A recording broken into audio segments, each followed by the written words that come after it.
하나님 말씀 마태복음 5장입니다.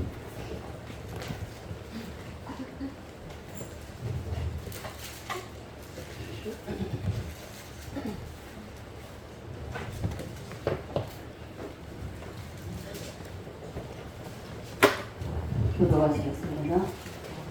예수께서 무리를 보시고 산에 올라가 앉으시니 제자들이 나온지라. 심령이 가난한 자는 복이 있나니 천국이 그들의 것이며, 대통하는 자는 복이 있나니 그들이 위로를 받을 것이며, 온유한 자는 복이 있나니 그들이 땅을 기업으로 받을 것이며, 예수의 복을 받는 자는 복이 있나니 그들이 기업을 것이며, 긍휼히 여기는 자는 복이 있나니 그들이 긍휼히 여김을 받을 것이며, 마음이 청결한 자는 복이 있나니 그들이 하나님을 볼 것이며, 화평하게 하는 자는 복이 있나니 그들이 하나님의 아들이라 일컬음을 받을 것이며, 의를 위하여 박해를 받는 자는 복이 있나니 천국이 그들의 것이니라. 나로 말미암아 너희를 욕하고 박해하고 거짓으로 너희를 거슬러 모든 악한 말을 할 때에는 너희에게 복이 있나니 기뻐하고 즐거워하라. 하늘에서 너희의 상이 크리라. 너희 전에 있던 선자들도 그같이 박해하였느니라. 아멘. 주님 것을 여기시라고.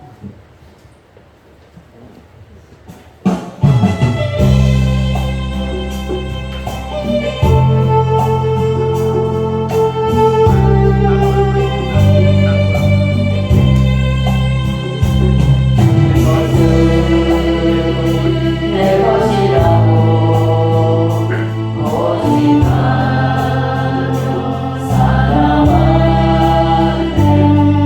그와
그러면 여러분 지난 한 주간 동안에도 우리가 계속 팔복을 하면서 팔복대로 여러분들 그 문이 열리도록 첫 번째 문이 열리도록 여러분 삶을 살아내셨습니까? 아무도 대답을 안 합니까? 결국 실패하셨습니까? 우리는 승리하셔야 됩니다. 아멘. 자, 인사합시다. 사랑하고 축복합니다. 자, 이 자리에 예수님 함께 하십니다.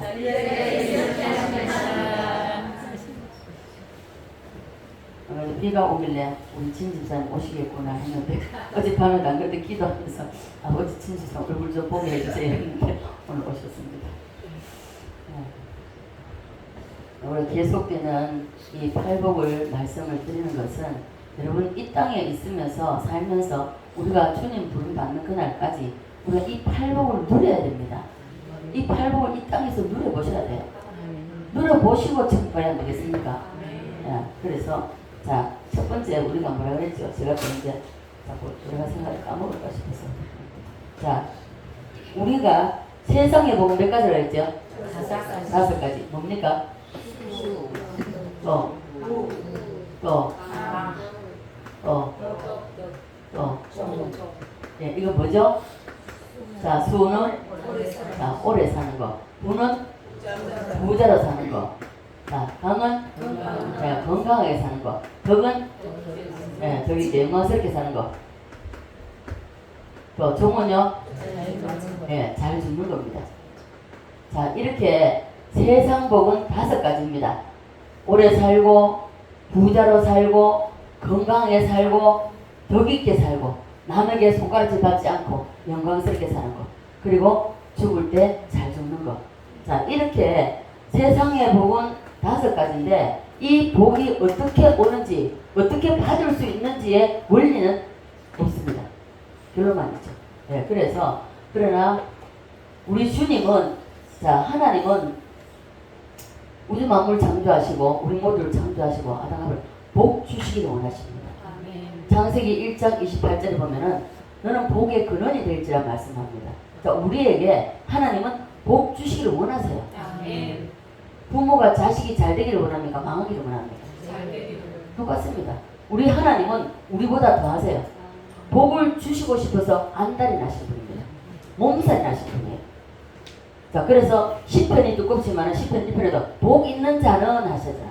복 있는 자라부터 시작합니다. 그리고 예수님이 이 땅에 오셔서도 자, 첫째 말씀하시게 자, 팔복산에서 8가지 복을 말씀하셨습니다. 첫째 뭐죠? 신령이 어떤 자? 가난한 자. 예, 가난한 자. 자, 심령이 가난한 자가 돼야 되는데 심령이 가난한 자가 어떤 자라 그랬죠? 자, 내가 실제적으로 돈이 없고 집이 없고 가난하게 사는 것입니까? 아니면 어떤 것입니까? 자, 바로 나와야 돼. 지금 2달 동안 했습니다. 2달 동안 하는데도 불구하고 바로 나와야죠. 자, 내가 가진 것이 없어서 은행에 잔고가 없어서 내가 집이 없어서 가진 돈이 없어서가 아니라 심령이 가난하다는 것은 무엇이라고 했습니까? 정직입니다. 정직이. 자, 관리자. 내 것은 있다 없다? 없다. 내 몸도 내 것이 아니다. 내 목숨도 내 것이 아니죠. 남편도 자녀도 아내도 그 무엇도 이 땅에서 내 것이라는 것은 아무것도 없다는 것입니다. 아무것도 없는데 우리는 너무나 많은 것을 하겠어요. 자식이, 남편이, 아내가, 돈이, 명예와 권세가 너무 많다는 것입니다. 그래서 심령이 가난한 자가 되지 못하고 있습니다. 여러분 지난 한 주간 동안에도 심령이 가난한 자로 사셨습니까? 자, 심령이 가난한 자가 되었다면 무엇이 보이죠? 천국이 열린다고 했습니다. 여러분 지난 한 주간 동안에도 심령이 가난하게 살았다면 천국이 열려야 됩니다. 천국이 열리는 것은 여러분의 심령이 가난해질 때 내 것은 아무것도 없다고 할 때에 천국이 열린다는 것입니다. 여러분 천국이 열리면은 따라오는 게 뭐죠? 야, 애통. 우리 간사님밖에 없습니까? 그런 사람이. 자, 애통의 역사. 왜 애통이 일어납니까? 천국의 하나님의 말씀에 천국이 열리니까 하나님께서 나에게 나를 비춰주는데 내가 아무것도 아니라는 것입니다. 우리는 뭐다? 티끌이다. 먼지다. 아무것도 아니야. 그러나 배웠다고, 대학물 먹었다고, 대학원 나왔다고, 뭐 예를 들어서 유학 갔다 왔다고 내가 냈는데 아니라는 것입니다. 이것이 그렇다 할지라도 천국이 열리면 내 꼬라지를 보니까 아무것도 아니라는 것입니다. 아무것도 아니기 때문에 애통이 일어날 수밖에 없다는 것이죠. 이 애통은 내가 한번 아파서 가는 이게 아닙니다. 하나님의 말씀에 천국이 열리니까 하나님의 말씀에 내 꼬라지를 보니까 애통할 수밖에 없다. 통의 자국이 일어날 수밖에 없다는 것입니다. 내가 없어서 남들보다 못해서 애통하는 게 아닙니다. 이건 애통이 아니에요. 신세타령이지. 자, 애통이 일어나는 자에게 무엇이 온다? 자, 성령의 위로가 온다 그랬죠. 성령의 위로. 여러분, 성령의 위로가 임해서 애통이 오지 않은 사람은요, 성령의 위로가 올 수가 없습니다. 애통이 일어나면, 자, 여러분 자주 일어난다는 문제가 있지만은 한 번쯤은 일어나야 됩니다. 정말 천국이 열려서 내 꼬라지를 보고 옛날 분가성 썼는 거죠. 눈물, 콧물, 침물, 리스치를 해야 된다 그러잖아요. 그 허문나 선교사님 제가 설교 많이 듣는데 선교사님의 간증이 남편 목사님이 군인 출신이고 그러다 보기에는 와, 가, 꺼져, 앉아, 서 이거예요. 그러다 보니까 너무 이제 그때 그 배가 아파서 약을 먹었는데 잘못 먹어서 이게 문제가 생겨서 항해를 하는 겁니다. 그러니까 병원에 가가지고 수술을 하는데 너무 급하니까 마취를 할 시간이 없는 거예요. 생배를 째는데 째가지고는 의사가 장갑을 끼고 쭉 벌리는데 이렇게 하다가 가버리는 거예요.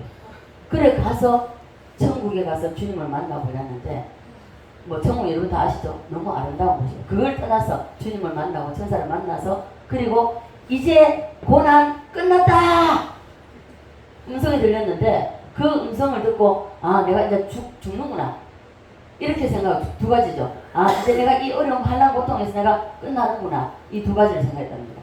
그래서 그 길로 깨끗함 받고 치료 다 받고 그래서 다음에 그 이제 성교사님 하는 말이 내가 이제 그랬다 두 가지가 생각하니까 아 내가 죽거들랑 그래서 유언을 했대요. 내가 죽거들랑 남편이 있는지 없는지 몰랐답니다.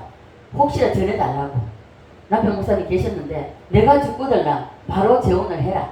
다른 여자하고 결혼해라. 결혼하되 나한테처럼 그렇게 하지 말고 제발 좀 사랑해줘라. 아껴줘라. 그래가지고 그러고 나서 딱 저 죽은 거죠. 이제 기절해버리는 거죠. 그래 했는데 얼마나 남편 목사님이 울고불고 난리를 쳤는지 한 번만 하나님 살려주시면 한 번만 살려주시면 어이 하고 울다가 얼마나 울어나는지 이 눈물은 그래 떨어지면 그래도 흘러버리잖아요. 이 콧물은 안 그럴 거예요. 코는 진내로 앞에가 흙 하나 쑥 들어갔다 또다시 진내로 이게 선교사님 입으로 들어왔다는 거예요. 그래가지고 이걸 어떻게 하죠? 살았다 싶으니까 아이고 사랑한다고 내가 당신을 사랑 뭐 이랬다는 거 아닙니까? 자, 그래서 우리는 애통이라는 것이 여러분 이 애통이 여러분 한 번쯤은 있어야 돼요. 여러분 만약에 이 말씀을 듣고도 여러분 중에 한 번쯤 이 애통의 역사 정말 눈물, 춤물, 콧물이 여러분 리스치를 하지 못했다면 여러분 자신 한번 돌아보십시오. 자칫 잘못하면 천국 못 갑니다. 천국 못 가는 이유는 뭡니까? 회개하지 아니함으로 천국 못 간다는 것입니다. 자, 한 번쯤은 이 애통의 역사가 통에 자복하는 역사가 일어나야 된다는 것입니다. 저도 가장 제가 없다고 생각했던 사람이 저입니다. 왜요? 누구의 욕도 안 해보고 싸워보지도 안 해보고 시기 질투 해본 적도 없고 왜요? 사람을 아예 안 만났으니까. 옆에 짝지도 학교 다니면서 짝지도 이름도 성도 모릅니다. 초중고 다요. 몰라요. 어떻게 이런 살수? 제가 전도사가 되고 목사가 되는 것이 기적입니다. 이것이 하나님 살아계시다는 증거입니다. 자, 그래서 이 애통의 역사가 일어날 때요. 믿을 수가 없었습니다. 저는 안 믿었었어요. 그 믿는 사람, 말씀 그대로 믿어지는 이것이 엄청난 복입니다. 믿어지지 않아서 너무 힘들었던 사람입니다. 그래서 기도했을 때에 주님이 살아계시다는 증거를 보여주셨을 때 그 주님을 만나보니까 내가 가장 큰 죄인이었다는 것입니다. 나 같은 죄인이 없더라는 겁니다. 그래서 통해 자복이 일어나는데 3시간 반이 넘도록 떼굴떼굴 울면서 내가 죄인이라고. 내가 가장 큰 죄인이야. 그때 그것도 너무 강력하게 하나님 나를 때려버려가지고 내 영혼이 은총 입어 이 찬양 모를 때입니다. 이 찬양 가사 자체를 모릅니다. 음도 모르고. 그런데 이 찬양이 라샬라카 위샤라와 위안말라 위샬라카 이게 방언을 터져버린 겁니다. 그래서 방언을 터지고 이 방언으로 찬양을 하면서 얼마나 우러났는지요. 그리고 잠이 들었었습니다. 잠깐. 자, 그래서 성령의 위로가 임한다는 것입니다. 이 성령의 위로가 임하는 것은 애통의 역사가 없으면 성령의 위로가 오지 않습니다. 오지 않고, 그리고 이 성령의 위로가 오는 사람은 사람의 위로를 기다리지 않습니다. 초월합니다. 이 성령의 위로가 온 사람은 모든 것을 다 초월해요. 웬만한 것은 다 초월합니다. 거기다가 왜요? 그 위로함을 받았던 그 일에 하나님이 살아계시다는 것을, 하나님 나와 함께 하시다는 것을 믿기 때문에, 의지하기 때문에. 자, 그래서 자, 위로가 온 사람에게는 어떤 의식이 난다? 자, 온유가 온다 했습니다. 온유. 온유는 자, 따뜻하고 어떻게 했죠? 따뜻하고 부드러운. 따뜻하고 부드럽다 그랬습니다. 찬바람 쌩쌩 나면은 그 사람 앞에 못 갑니다. 한 번은 모르고 갔다가 아이고 추워라 하고 도망가 버리죠. 그 사람 옆에 갈 사람이, 자, 자기 옆에 사람이 없다. 여러분 자신 한번 돌아보십시오. 차가운 사람, 쌀쌀 맞은 사람입니다. 자, 예를 들지 않을 수 없어요. 우리 성호고사 앉아있지만은 과거에 예수 믿지 않을 때에 우리 이동관 집사님 조만간에 나오실 겁니다. 근데 이동관 집사님이 땡삐라고 그랬어요. 땡삐. 땡삐는 봐보세요. 빵 싸고 그냥 도망가 보잖아요. 얼마나 여러분 지금 그게 하나도 없습니다. 근데 없지요. 은혜 떨어지면 또 나옵니다. 왜요? 본성은 어떻게 할 수가 없기 때문에. 자, 그래서 따뜻하고 부드러운 사람을 온유하고 위로가 임한 사람에게 이 하늘의 온유가 입혀진다는 것입니다. 그냥 사람이 좋아서 아닙니다. 타고난 성품이, 저 역시 타고난 성품이 좋게 타고났습니다. 그러다 보니까 예수 믿기가 힘들었습니다. 자, 그래서 이 온유함이 오는 것은 하늘의 위로가 온 사람에게 하늘의 온유가 온다는 것입니다. 이 하늘의 온유가 오는 사람은요, 이 주변에 누가 나를 씹거나 모함하거나 상관없습니다. 전혀 개의치 않습니다. 온유가 임한 사람이요. 여러분 옆에 있는 사람 손 들어보십시오. 손 들어보세요. 뺨 한번 때려보세요. 뭐라고 반응하는지. 대박 발끈하잖아요. 이 미친 뭐가 대박하잖아요. 하늘의 위로가 온 사람은요, 이 하늘에 온유가 입혀지는데, 이 온유가 입혀지면요, 억울하게 눈명을 씌워도요 반응하지 않습니다. 제가 경험해봤잖아요. 억울한 눈명을 쓰고 견딜 수가 없었습니다. 견딜 수가 없었고, 그래서 한 지붕 아래 물 하나 두고 모든 성도들, 여성교회 회원들, 그리고 친한 친구 집사까지 다 우리 집을 거쳐서 딱 올라가, 2층을 올라가면은 문 앞에 방 하나, 부엌 하나, 다락 하나 우리가 쓰고 있고, 여기 돌아가면은 거실이 있고 방 두 칸이고 이런 집을 그 한 교회 교인이 집사로서 이렇게 살았습니다. 무시받죠. 멸시받죠. 천대받죠. 억울한 누명을 썼을 때에 모두 다가 통닭을 튀겨가지고 가가지고 호호하하 하면서 이야기하고 그 문틈 사이로 통닭 냄새가 솔솔 나오고 이러는데 그 호호하하 웃는 소리가 견딜 수가 없었습니다. 어떻게 내가 친한 친구까지도 저렇게 나를 배신할 수 있을까? 너무너무 힘들었어요. 그래서 그 길로 집을 뛰쳐나가서 울면서 사흘을 돌아다녔어요. 사흘을 돌아다니면서 하나님 여기서만 나가기만 해주세요. 내가 도저히 한 지붕 아래서 내가 살 수가 없으니까 여기서 나가기만 해요. 옮겨다가 사흘을 울었습니다. 그럴 때에 하나님이 돈도 더 많이 드는 것도 아니고 그 돈 그대로 방북한 마당이 넓은 하나님 집을 주셨습니다. 하나님은요, 그래서 우리는 하늘의 위로가 임해야 되고 하늘의 온유가 우리에게 임해야 됩니다. 주님은 뭐라고 말씀하시냐? 내가 억울한 누명을 썼을 때도 이걸 밝히려고 생각을 하니까 하나님의 성령께서 따라 침묵해라. 따라 입 열지 마라. 누구의 명령인데 거역할 수 있겠습니까? 너무너무 힘들어요. 그 견뎌낸다는 것은 힘들어요. 그러나 하늘의 위로가 있었기 때문에 견뎌낼 수가 있다는 것입니다. 견뎌내는 힘이 우리의 인간의 힘이 아니라는 것입니다. 하늘의 위로가 임한 사람은 이 견뎌낼 수 있는 능력이 주어지는 것입니다. 자, 온유함이 있는 임한 사람에게 무엇이 주어지죠? 땅의 기업입니다. 그죠? 왜 땅의 기업이 일어나는가? 이 온유함이 일어나는 사람에게는요, 사람이 붙습니다. 사람이 붙기 때문에, 자, 돈이 손발이 있다 없다? 날개가 있다 없다? 자, 없기 때문에 무엇으로 이동된다? 자, 사람을 통해서 이동이 된다는 것입니다. 사람을 통해서. 그래서 그 사람 주변에, 자, 어디 가보면요, 식당에 아무도 없다가 희한하게 내가 들어가면 사람이 확 물어요. 여러분 그런 경우 해봅니까? 저는 그런 거 참 종종 많이 합니다. 아무도 없다가도 딱 들어가면요, 손님이 뒤따라 들어와요. 저번에 어디 한번 갔을 때도 손님이 하나도 없었습니다. 하나도 없었는데 딱 제가 앉고, 그리고 우리 그때 여순이하고 처음으로 오랜만에 밥 먹었을 때 지난해 딱 들어가 앉고 아무도 그 3시 넘어까지 밥 아무도 못 먹었습니다. 그래서 거기 가가지고 손녀도 이제 보니까 우리 딸도 이제 아무도 못 먹었다더라고. 그래서 같이 이제 칼국수 먹으러 갔습니다. 텅텅 비어 있었습니다. 아무도 없었습니다. 딱 들어갔는데 줄줄줄 따라 들어오는데 손님이 5테이블 딱 잡는 거예요. 아무도 없습니다. 자, 온유한 사람에게는 사람이 붙습니다. 사람이 붙기 때문에 땅을 기업으로, 왜? 돈이 들어오기 때문에 땅을 기업으로 얻을 수가 있다는 것입니다. 쌀쌀 맞은 사람에게는 사람이 안 붙어요. 그래서 돈이 안 온다는 것입니다. 여러분 돈 벌기와 부자 되길 원하십니까? 다시 한번. 여러분 부자 되길 원하십니까? 아멘. 온유한 사람이 되십시오. 자, 인사하십시오. 온유한 사람 되시다. 자, 그래서 온유한 사람이 될 때에 땅을 기업으로 얻는다는 것입니다. 이 땅을 기업으로 얻은 사람에게 또 무엇이 오죠? 의의 줄이 온다 그랬지. 의의 줄. 저도 자꾸만 여러 가지 보다 볼 때 헷갈려요. 자, 의의 줄이 온다 했습니다. 이 의의 줄임은 뭐라 그랬죠? 예?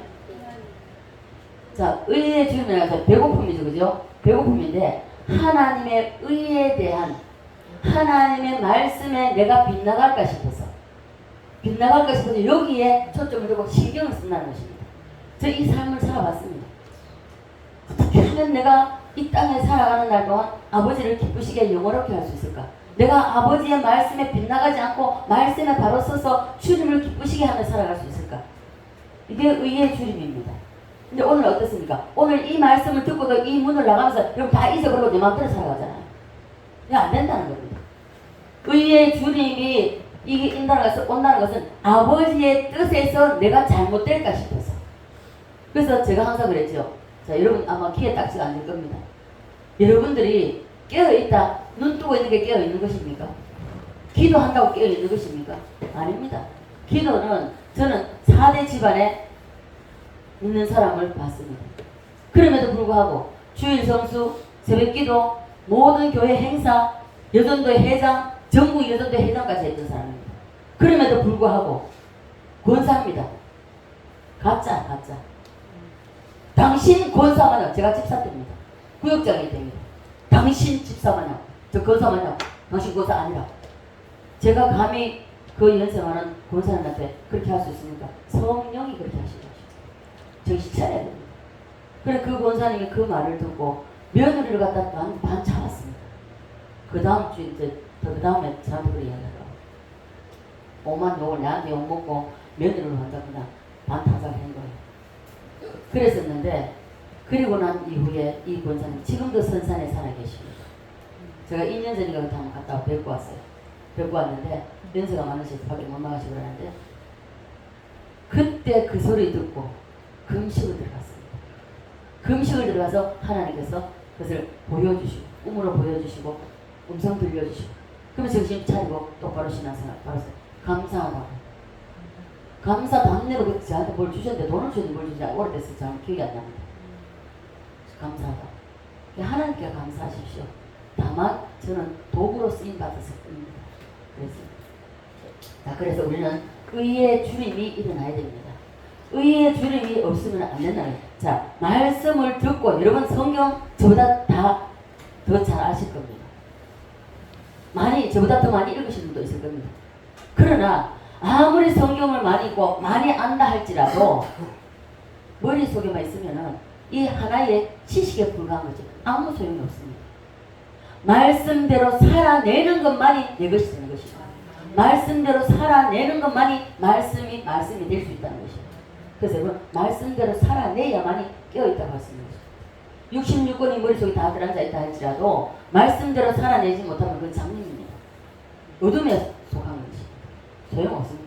하나의 지식을 쌓은 것밖에 되지 않는다는 것이죠. 자, 의에 줄이고 목마른 자에게 무엇이 일어난다? 응? 알려버리죠?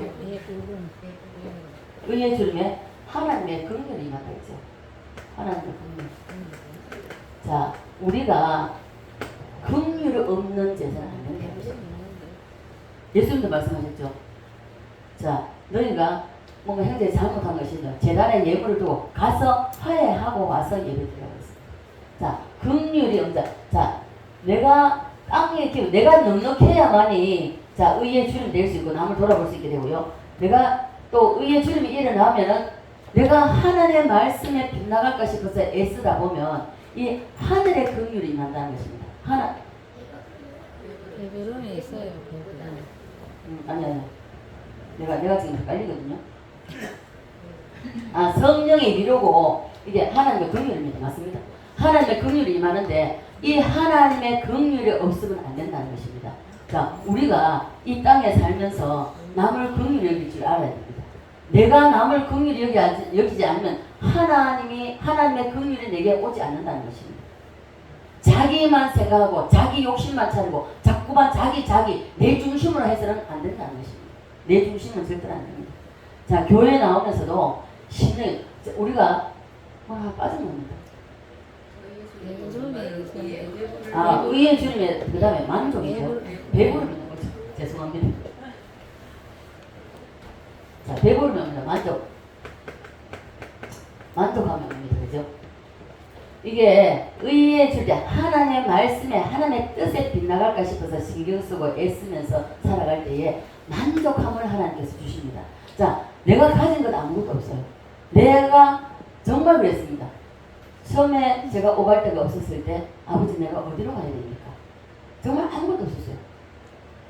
보증금 하나 걸 게 없어가지고 이사를 할 수가 없었습니다. 어디로 가야 될지 모르는 거예요. 그럴지라도 만족함이 있었습니다. 아무런 그게 없어요. 정말 그 다음날 먹을 것이 없다 할지라도 저는 만족함을 누리며 살았습니다. 만족함을 누렸는데요. 이 만족은요, 이건 역시 하늘로부터 임하는 것입니다. 의의 주림이 임한 사람에게 반드시 배부름이 온다는 거예요. 이건 영적 배부름입니다. 영적인 만족입니다. 모든 팔복에 대한 이것은요, 성령의 역사입니다. 여러분, 교회 나오면서도 심령이 만족하지 않는 사람, 이 사람은 아버지의 뜻에서 빗나가 있다는 것입니다. 아버지의 뜻에 빗나가 있기 때문에 이 만족함이 없고 자꾸만 세상 것을 내가 취하게 된다는 것입니다. 저도 항상 만족하겠습니까? 그렇지 않다는 것입니다. 때로는 입에서 우리가 불평이 나오고 또한 원망과 짜증이 나올 때도 있다는 것입니다. 그럴 때 보면 환경이 변하거나 어떤 예를 들어서 조건이 바뀌어서가 아닙니다. 그것이 아니라 아버지의 뜻에서 벌써 잘못돼가거든 빗나가 있다는 것입니다. 그래서 빨리 회복을 해야 됩니다. 빨리 아버지 뜻으로 돌이켜야 됩니다. 그럴 때에 회복이 됩니다. 그래서 예수님이 요한복음에서 뭐라고 말씀하셨습니까? 내가 이 세상에 온 것은 나의 뜻을 행하려 하는 것이 아니다 했습니다. 아버지의 뜻을 행하려 하느라고 말씀하고 있습니다. 누구의 뜻요? 아버지의 뜻요. 그리고 이어서 하신 말씀이 그러므로 내가 항상 혼자 있지 아니하고 항상 누구와 함께 하고 있다? 아버지와 함께 한다고 했습니다. 그래서 우리도 하나님의 뜻에 신경을 쓰고 살아야만이 아버지께서 항상 나와 함께 하신다면서 기억하시기 바랍니다. 아버지의 뜻에서 자꾸 좌로 우로 미끄러지면 안 된다는 것입니다. 내가 오늘도 말씀을 듣고 아버지의 뜻에서 빗나간 건 없는가? 이것을 점검하셔야 됩니다. 네, 아버지의 뜻에 민감하시기를 바랍니다. 네. 그리고 의에 줄이고 목마르다는 것은요, 이 아버지의 뜻이 존중해야 되는 거, 아버지의 뜻을 존중해야 된다는 것이에요. 존중하고 그 뜻을 이루기 위해서 애쓰는, 여러분 아버지의 뜻을 이루는 게 뭡니까? 이 땅에서 말씀대로 살아내는 것입니다. 말씀대로 살아내지 못해요. 넘어지고 자빠지고 쓰러지고 그리고 엎어지고 구덩이에 빠지고 많이 그래 합니다. 10번도 20번도 그럴 수 있어요. 그러나 의인은 7번 넘어지자 어떻게 된다? 다시 일어난답니다. 자, 그래서 이런 사람에게 아버지의 뜻에 목마르고 아버지의 뜻을 이루기 위해서 목마르, 이것이 바로 이렇게 되는 사람에게 하나님은 만족함을 주신다는 것입니다. 만족함을 주신다. 그래서 내 잔이 넘치나이다 하고 고백을 하게 된다는 것입니다. 믿습니까? 여러분의 심령이 늘 만족한 상태로 배부름을 얻기를 간절히 소원합니다. 따라서 한다. 만족. 자, 예수님이 말씀하셨습니다. 너희가 어찌하여 양식 아는 것을 위하여 오늘따라 주면 배부르지 못할 것을 위하여 애쓰냐고 주님이 말씀하셨습니다. 의에 주로 목마른 자는요, 이 배부를 만족이 오는데 이 만족은 영적인 만족이 모든 것이 그렇습니다. 먼저는 영적인 것이 우선입니다. 우리 심령이 가난한 심령이 될 때에 천국이 모든 이 팔복의 역사가 심령으로부터 시작입니다. 자, 그래서 수가성 우물가의 여인이 여자를 만났을 때, 예수님께서 만나셨을 때에 제자들이 이제 시장에서 배가 고팠다는 것입니다. 그래서 마을로 먹을 것을 구하러 간 사이에 물길로 나온 그 수가성 여인을 주님은 만나서 그에게 전도했습니다. 복음을 전했습니다. 그리고 그 여인을 그 사이에 제자들이 먹을 것을 구해오기 전에 이미 복음을 전한 그 여인은 구원을 받았습니다. 그래서 먹을 것을 가져와가지고 이제 시장하신 선생님에게 드시라고 했을 때에 주님 뭐라고 말씀하셨습니까? 나는 너희가 알지 못하는 뭐가 있다? 양식이 있다 그랬습니다. 양식이 있다고 말씀했습니다. 그것은 아버지의 뜻을 행하는 것, 곧 그것이 바로 양식이라고 말씀하셨습니다. 예수님은 육신의 모양 양식을 먹지 않으셨습니다. 안 드셨습니다. 그럼에도 불구하고 배부르다고 말씀하셨고 그 배부른 것이 영적인 배부름입니다. 우리가 저도 전도를 많이 해봤지만 전도해보면요, 배고픔을 모르고 배고픔을 잃어버리고요, 그 전도만 해요. 하루 종일 전도하다 막 전도 다 끝나고 나면 그때서야 시장길을 느낍니다. 그런 방법을 가버리거든요. 수가성 우물가 여인에게 복음을 전하시고 구원하시고 배부름을 말씀하셨습니다. 이것이 바로 만족이라는 것입니다. 영적인 만족이 올 때에 육신적인 만족도 우리에게 따라온다는 것입니다. 하나님의 뜻을 행하면은 여러분 심령에 만족이 오고 또한 기쁨이 온다는 것입니다. 작은 것에도, 자, 그래서 우리는 작은 것에도 아버지의 뜻이 임하게 해야 됩니다. 아버지의 뜻이 여러분 속에 흐르게 하셔야 됩니다. 옛날에 70년, 저는 80년대에 예수 믿었어요. 81년도에 예수 믿었습니다. 먹을 것도 없고요. 그때는 다 거의 다 연탄을 뗄 때죠. 그때 보면요, 형편없는 삶이요. 지금에 비하면 형편없는데도 불구하고 집회 예배를 드려봐보세요. 찬양할 때는요, 덩실덩실 춤을 춥니다. 춤을 추고 그리고 기뻐하는 원색적인 신앙이 한국교회에서 많은 끝에는 많았습니다. 근데 오늘날 이러한 것이 다 사라져버렸어요. 사라져버렸어요. 그래서 오늘날 한국교회가 천주교같이 다 버려졌다는 것입니다. 다 버려놨다는 것입니다. 자, 천주교가 모양만 있고 내용이 없기 때문에 타락하게 됐습니다. 말씀이 없다는 것입니다. 신학교에서 말하는 우리가 교회사를 배웠습니다. 교회사를 보면 교회가 내려온 역사가 예수님이 33년 세상에 사시고 그리고 하늘을 승천하신 후에 12제자가 교회를 이끌어갔습니다. 이것이 바로 사도행전의 시작입니다. 사도행전의 시대죠. 그리고 예수님의 12제자들이 순교하여 천국 간 뒤에는 사도들이 교회를 이끌어나갔고 그리고 이 사도들이 12제자가 떠나고 이 사도들을 했을 때 이것이 바로 속사도라고 신학적으로 신학 용어로 말합니다. 예수 그리스도의 시대, 제자들의 시대, 그리고 속사도의 시대, 이 3대입니다. 이것이 교회의 역사입니다. 속사도들이 천국 간 뒤에는 속사도들의 제자들이 이것은 교부라고 그러죠.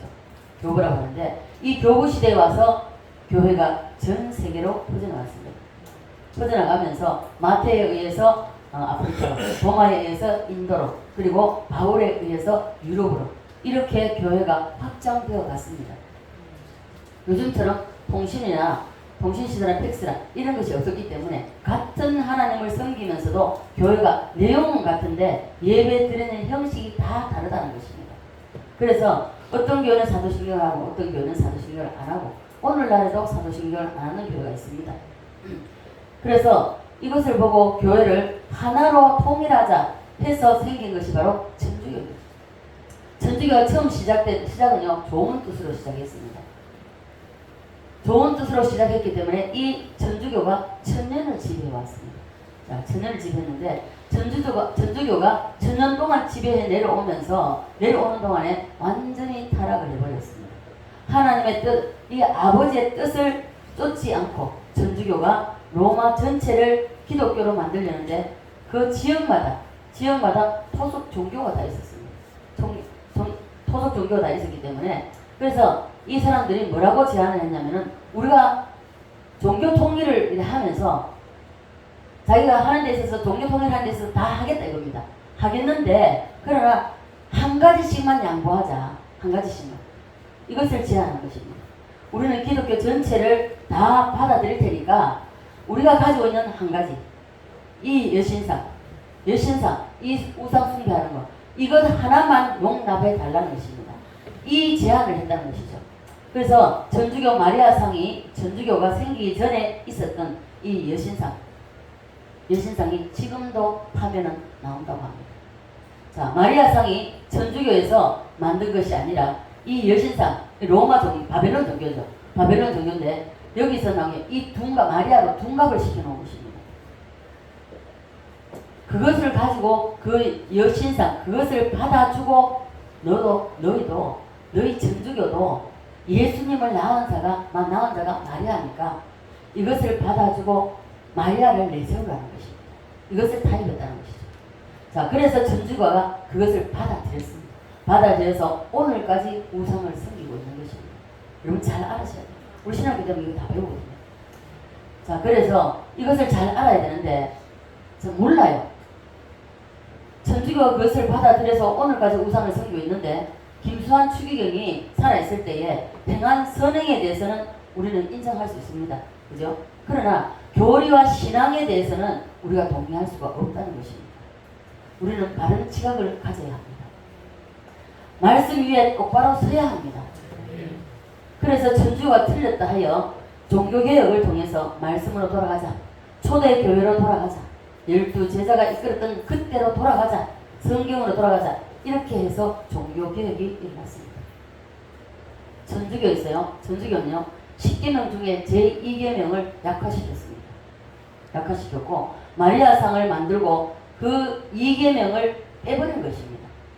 처음에 제가 천주교에 대해서 알아보려고 신학교 들어가서 알아보려고 제가 이걸 강의를 듣고 알아보려고 했을 때 그때만 해도 제2계명이 없었어요. 빠졌습니다. 그래서 물어봤죠. 대답은 못해요. 네. 자, 그래서 이 계명을 빼버렸는데 예배당 들어가기 전에 우상에 먼저 빌고 들어가야 되기 때문에 이 계명에 걸림이 되게 됩니다. 걸리게 됩니다. 그래서 이 계명을 빼버렸다는 것입니다.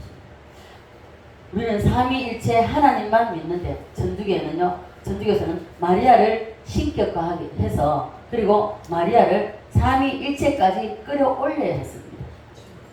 그래서 천주교에서는요 마리아는 원래 죄가 없다고 합니다. 마리아 죄가 없습니까? 아니죠. 우리가 동일한 사람입니다. 그래서 성경을 똑바로 알아야 된다는 거죠. 천주교가 큰 집이다. 이렇게 말 많이 하죠. 화장실입니다. 똥통이에요. 저는 그렇게 생각합니다. 저는 제가 울산에 있을 때인데 제가 이제 울산대학병원에 우리 이주자 입원해 갔을 때 제가 기도하려고 그 주변은 전혀 모르니까 기도하려고 가장 가까운 데가 어디 있나 볼게요. 가장 그 울산대학병원 앞에 천주교가 있습니다. 천주교가 있으니까 그때만 해도 제가 예수 믿은 지 얼마 안 됐기 때문에 잘 몰랐어요. 그래서 신학교 들어가기 막 입학했을 때인가 그랬습니다. 그렇기 때문에 그래서 뭐 교회는 다 똑같으니까 천주교로 교회니까 교회 건물이 있으니까 가서 기도해도 되겠지 싶어서 딱 들어갔는데 딱 문 앞에 딱 교회 들어가기 전에 마리아상이 있습니다. 딱 보고 싶더라고요. 거슬리더라고요. 그런데 문을 딱 여는데 어둠이 확 덮치는데요. 놀래가 문을 닫아버리고 바로 뛰어나왔습니다. 왜냐면 그때만 해도 제가 예수 믿은 지 얼마 안 됐을 때고 그리고 굉장히 영적으로 맑아 있을 때입니다. 맑을 때고 굉장히 예민하게 딱 알 때입니다. 그래서 뭐 놀래가 다 문닫고 그 길로 천주교라고는 발 들여놓지도 않았습니다. 그래서 성경을 똑바로 알아야 되고요. 성경을 안다면 말씀을 안다면 말씀대로 살아내야 됩니다. 네. 그래서 천주교가 큰 집이라고 말하는데 아닙니다. 시골로 말하면 통시간입니다. 김수환 추기경이 죽었을 때에 큰 목자가 죽었다고 많이 세상에 떠들겠죠. 목자는 오직 예수 그리스도 한 분밖에 없습니다. 맞습니까? 그래서 개신교 숫자는 줄고 천주교가 부흥되는 것은 현지 문화와 섞어놨기 때문에 그래서 오늘 같은 제사 지내고 술 마시고 뭐 다 하잖아. 네. 세상은 똑같죠. 물러납니다. 물론 오늘날 교회도 마찬가지, 개신교도 마찬가지지만 성적으로도 굉장히 물러나고요. 굉장히 물러납니다. 전주로. 제가 전도사 때 그런 말 들었습니다. 너무 기절하는 줄 알았어요. 오늘날 교회 장로, 우리는 그때는 목사는 소리 안 들어봤습니다. 장로, 그리고 어느 정도 레벨이 있고, 안수 집사 정도 되고, 그리고 좀 이제 좀 갖춰진 게 있다면, 요런 게 있어야 된답니다. 제가 이거 몰랐어요. 무슨 뜻인지 몰랐습니다. 왜냐하면은, 우리 목사님 만나기 전까지는 세상을 제가 잘 몰랐어요. 이게 있어야 된다 했는데, 이게 뭔지 몰랐어요. 근데 나중에 제가 신학교 들어갔을 때 이게 뭐냐고 물으니까 다 웃는 거예요. 그것도 여태까지 모르고 살았냐고. 아, 그럼 모른다. 이게 뭐고? 세컨드라는. 너무 놀래가지고요. 정말 기절하는 줄 알았어요. 어떻게 교회에서 이런 소리가 함부로 이렇게 나오는지. 목자는 오직 예수 그리스도 한 분밖에 없습니다. 그래서 개신교회는 숫자가 줄고 그리고 천주교가 부흥이 되었습니다. 로마가 복음화될 때에 토속 종교를 받아들임으로 인해서 타락한 것뿐만 아니라 우리나라에서도요. 천주교가 처음 들어왔을 때 유교죠. 우상.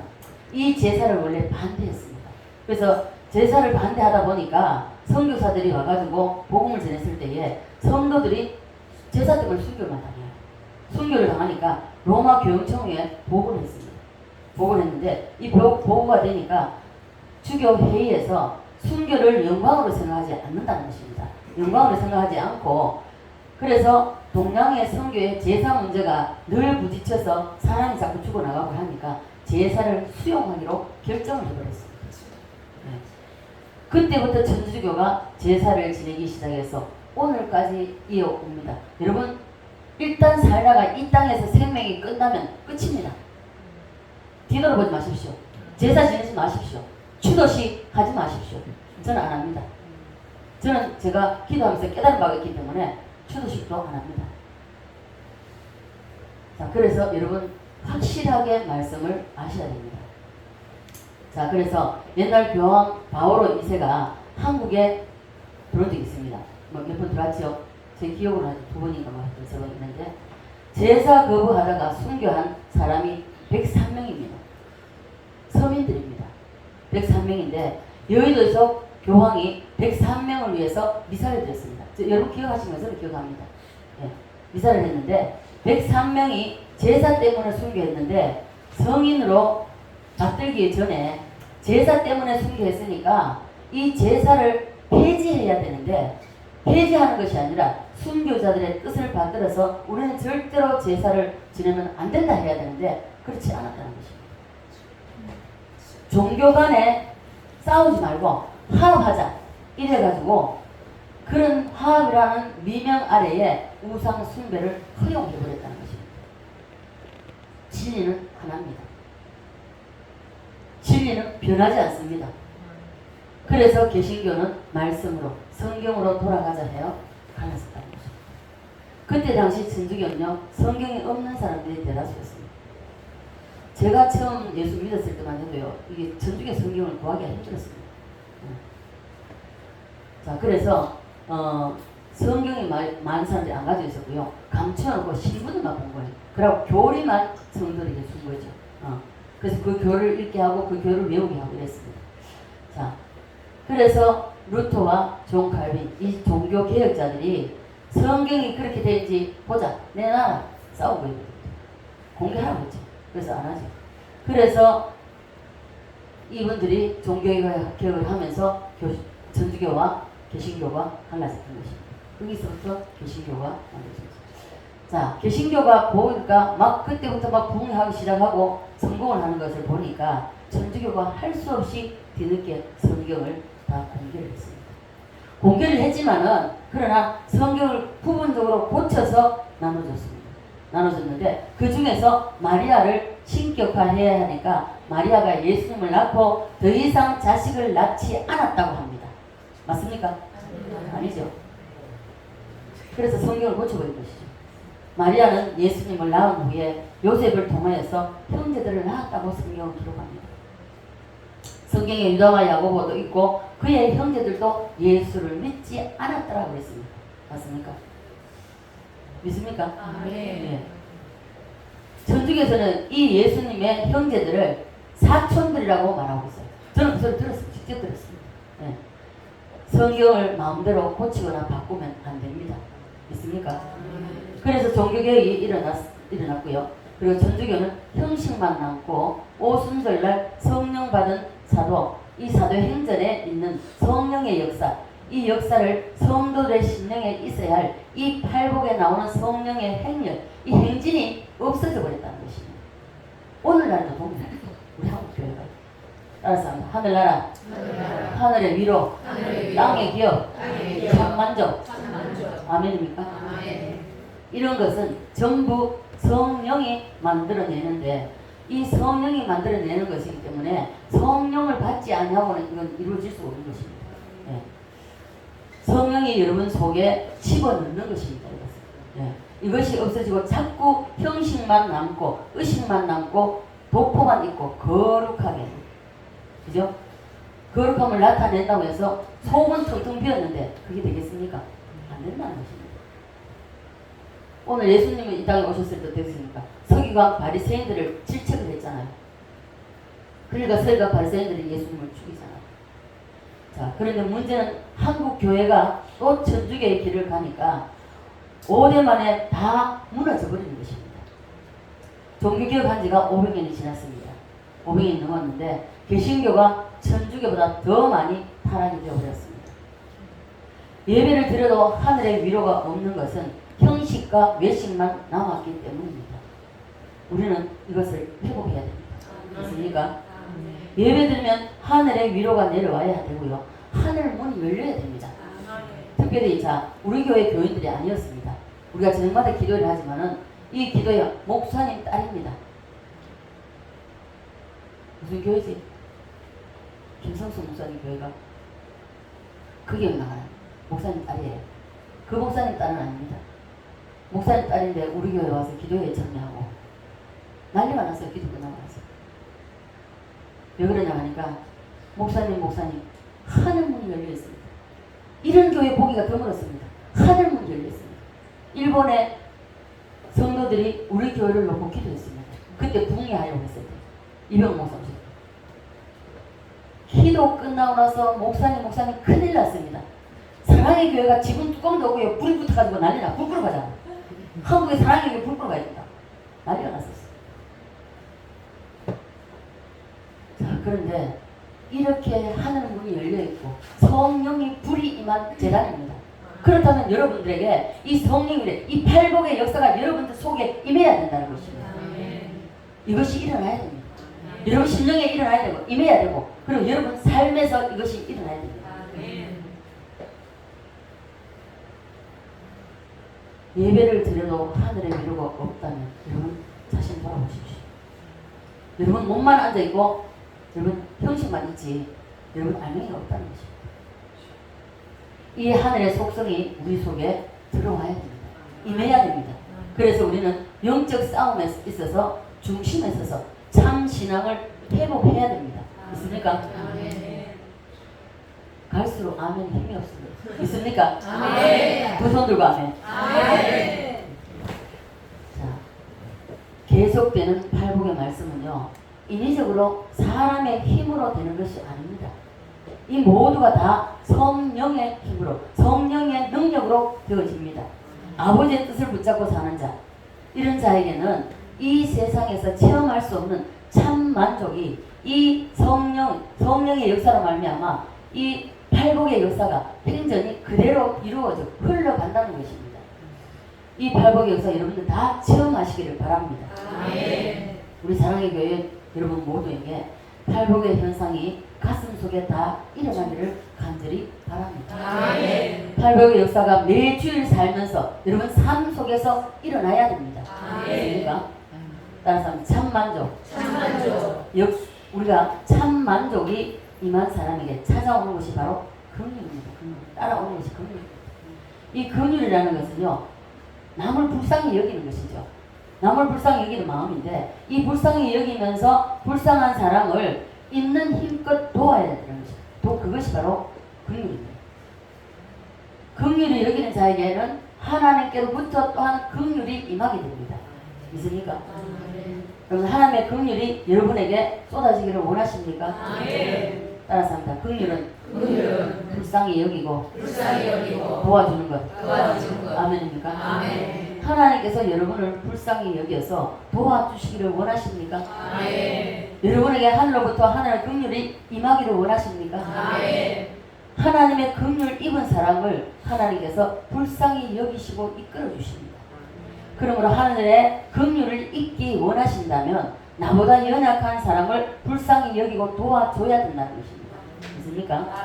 먼저는 교회에 처음 나와서 영적으로 어린 사람을 영적으로, 육신적으로, 그리고 정신적으로 무시하지 말고 도와줘야 됩니다. 팔복의 시리즈가 열렸다 하여 나보다 못한 사람을 없이 여기거나 없이 여기면 안 된다는 것입니다. 자, 하늘에 이렇게 되면 하늘에 더 큰 긍휼이 임하지가 않습니다. 이것에 대한 제1번이 뭐냐면 전도입니다. 전도. 여러분 세상 사람들 믿지 않는 사람들 바라보십시오. 불쌍합니다. 저들은 이 땅에 육신의 생명이 끝나면 지옥불에 들어갑니다. 그거 어떻게 보시겠습니까? 특별히 세상 사람들은 그렇다 치더라도 여러분 가정에 남편, 아내, 자식, 부모 어떻게 하실 것입니까? 그들의 복은 계시겠습니까? 이 긍휼이라는 제 첫 번째가 전도입니다. 따라서 합니다. 전도. 그래서 전도는 전도하는 사람에게 하나님은 복을 주십니다.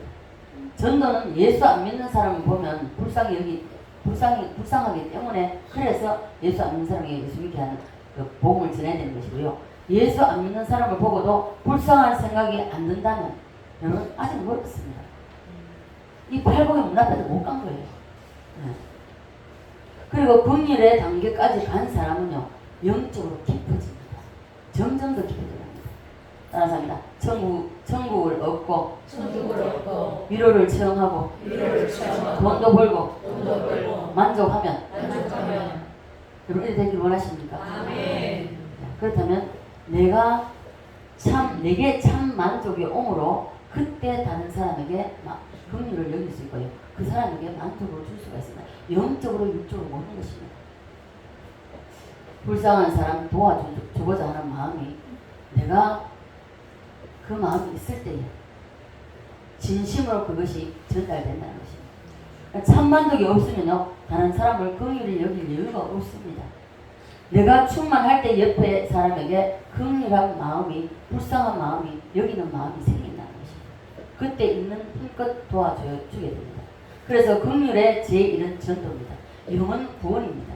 여러분에게 영혼 구원에 대한 그 소망, 갈망이 없다면 여러분 자신을 돌아보시기 바랍니다. 교회 처음 나온 사람 잘 보살펴줘야 합니다. 조금 알고 조금 눈꽃만큼 정말 쥐꼬리만큼 이제 체험하고 그렇다고 해서 내가 조금 기도 응답 받는다. 내가 기도 응답 받았어. 뭐가 보인다. 뭐가 들린다. 그러면서 조금 체험한 그거 가지고 무시하면 안 된다는 거죠. 그걸 또 내세워서도 안 됩니다. 예. 개구리 올챙이 시절 잊지 말고 교회에 처음 나오면 아무것도 모르기 때문에 잘 보살펴줘야 됩니다. 로마서에 보면요, 믿음이 연약한 자를 책망하지 말고 불쌍히 여기며 받으라고 말씀하고 있습니다. 불쌍히 여기고 가르쳐주고, 그리고 싸매주고 측은히 여기고, 실수하고 좀 잘못해도 타도하지 말고 온유한 마음으로 잘 가르쳐야 됩니다. 그런데 여기서 한 가지 넘어가겠습니다. 진짜 교회 다닌 지도 오래됐습니다. 모태신앙입니다. 그럼에도 자, 이제 보통 기저귀 뗄 나이가 보통 한 2달 전에 다 떼죠. 두 돌 전에. 2돌 전에 다 떼잖아요. 근데 3살이, 4살이, 5살이 됐는데 기저귀 차고 있으면 되겠습니까? 안 되죠. 예, 우리 수모 보사님 타겟이 될 수밖에 없습니다. 신앙생활은 그때 아마 8년 한번 7, 8년 됐을 때입니다. 너무 속을 썩이니까 내가 너무 힘들어가지고 한 6년, 7년 하나님 안 하면 안 되겠습니다. 도저히 못하겠습니다. 이랬더니 하나님께서 보여주시는데 5살쯤 되면 기직 차는 거예요. 얼마나 속상하든지. 그래서 그 다음번에도 제가 막 나무라면서 일했는데 그때는 때려서라도 가르쳐주세요. 그랬어요.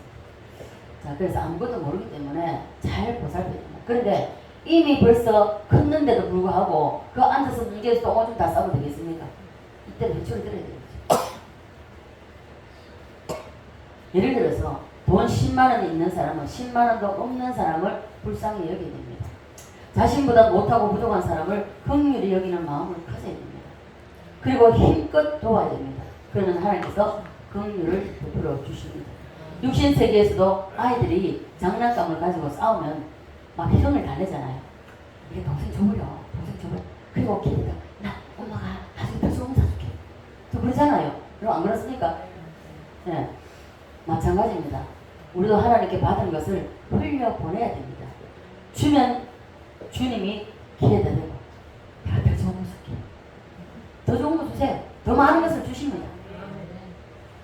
그러면 우리는 긍휼히 여기는 것을 깊이 생각하고 나보다 못한 사람에 대해서 베푸는 것이 이것이 바로 곧 하나님께부터 내게 긍휼이 오고 하나님께서 나를 불쌍히 여겨서 더 큰 것으로 부어주시는, 더 큰 것으로 덮어주시는 그런 역사가 일어난다는 것입니다.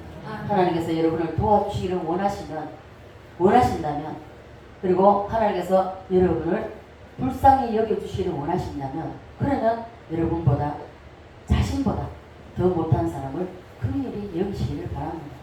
불쌍히 여기고 있는 힘껏 도와주셔야 됩니다.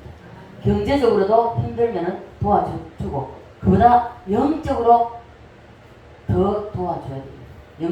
영적으로 바로 선 사람에게 물질도 흘려보내야 됩니다. 처음 교회 나오는 사람은요, 아이가 태어나면 엄마가 모든 것을 다 해주듯이 보살펴줘야 됩니다. 그러면 하나님께서 긍휼히 여겨주십니다. 저를 보십시오. 여러분 우리 교회는 다 알잖아요. 처음 전도해서 우리 성옥고사는 전도해서 양육했습니다. 지금 몇 년 됐죠? 15년. 15년 동안 많은 일들이 있었습니다. 영적 나이가 15살 되도록 양육한다는 것은요, 아이 양육하는 것과 동일합니다. 때려는 때려주고 싶고 그랬는데 그래도 끝까지. 그리고 이번 우리가 은짐살 보내죠. 은짐살에도 하듯이 저 그렇다고 해서 힘듭니다. 저도 힘들지 않을 수가 없어요. 힘들지만은 그러나 어떤 보상을 바라는 것도 아닙니다. 그냥 내가 받았기 때문에 하나님께로부터 내가 부어졌기 때문에 그래서 안타깝고 불쌍해서 가르치고 도와주고 한 사람을 붙잡고 끝까지 해야 됩니다. 어떤 영혼을 붙여지든지 그 영혼은 끝까지 책임져야 된다는 것입니다. 그래서 하나님이 저를 위로해 주시고 또 더 열어주시고 하늘로부터 더 큰 긍휼을 하나님께서 덮어주시는 것입니다. 하나님께 찌꺼리만큼 받고 몸에 힘을 주고 교만하면 안 된다는 것입니다. 좀 하는 거 받아놓고 이걸 가지고 봉투 붙잡고 돈벌이 하면 안 된다. 예수 무당 되면 안 된다는 것입니다. 은사 가지고 여러분 봉투 이래서 안 된다는 거 하지 마십시오. 속지 마십시오. 속으면 안 됩니다. 따라서 합니다. 긍휼을 베풀자. 아멘입니까? 아멘. 모두 체험하시기를 간절히 바랍니다. 아멘. 긍휼의 제일은 뭐라 그랬죠? 저 전도. 방금 말씀드렸는데 잊어버리잖아요. 전도입니다. 그래서 우리는 긍휼을 베푸는 먼저 전도해야 된다는 거예요. 교회에서 구역장 직분을 우습게 생각하지 마십시오. 저는 어떤 직분도 저에게 맡겨진 직분을요 소홀히 하지 않았습니다. 단 한 가지 돼요. 구역장 사명 잘 감당하면 영육간의 복을 받습니다. 구역장 직분 자체가 긍휼을 베푸는 그런 직분입니다. 그래서 이 긍휼을 베풀고 살면 긍휼 없는 사람은요 자신도 긍휼함을 받지 못합니다. 절대 받을 수 없어요. 러시아가 원래 기독교 나라였지만은 기독교의 기득권자들이 불쌍한 사람들에게 긍휼을 베풀지 않았습니다. 긍휼을 베풀지 않았기 때문에 볼세비키 혁명이 일어났습니다. 그죠? 교회 와서는 장로로 거룩하게 고상하게 그렇게 하다가 월요일 돼서 목화 농장에 가거나 농장에 가게 되면은 밭에 가게 되면은 가죽 채찍을 가서 때립니다. 같은 교회에서 예배를 드리고 같은 성도였습니다. 그 하인들이 그렇게 때리니까 평신도들 때리니까 그래서 종들이 권력에 눌려가지고 어떻게 할 수 없었으니까 이를 갈았던 것입니다. 이를 갈고 있을 때에 거기에 불을 지른다가 바로 스탈린이고 레닌입니다. 그래서 공산주의 혁명이 곡괭이 그리고 나시잖아요. 그죠? 러시아가 그래서 망한 것입니다.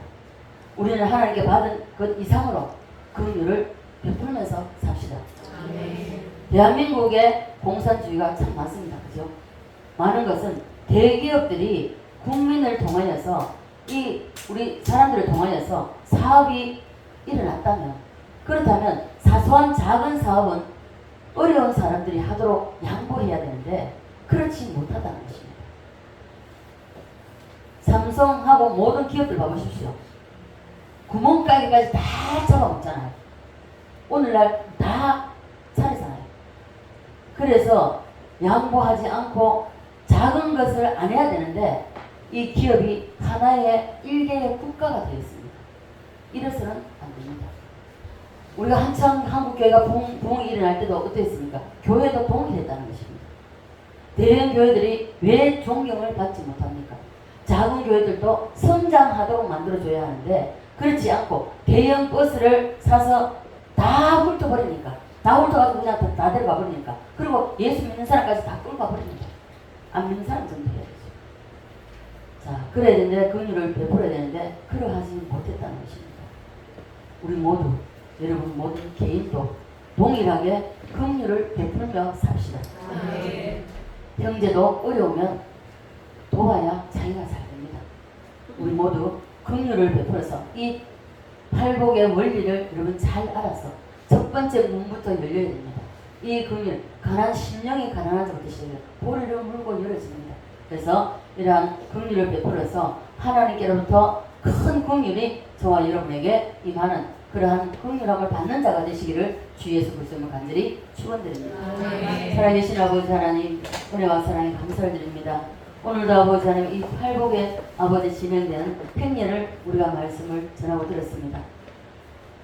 흘려 떠내면서 말게 하시고 우리의 신비에 새기게 하시고 아버지 새긴 말씀대로 살아내기 위해서 야곱이 약복강에서 천사와 씨름하듯이 주님 앞에 부르짖어 간구하며 기도해서 삶을 살아내어서 이 땅에서도 팔복을 누리다가 주님 부르실 때에 할렐루야 하고 주님 앞에 설 수 있는 자가 될 수 있도록 은혜 베풀어 주시옵소서. 감사드리며 살아계신 예수님 걸어가신 이름으로 기도드리옵나이다.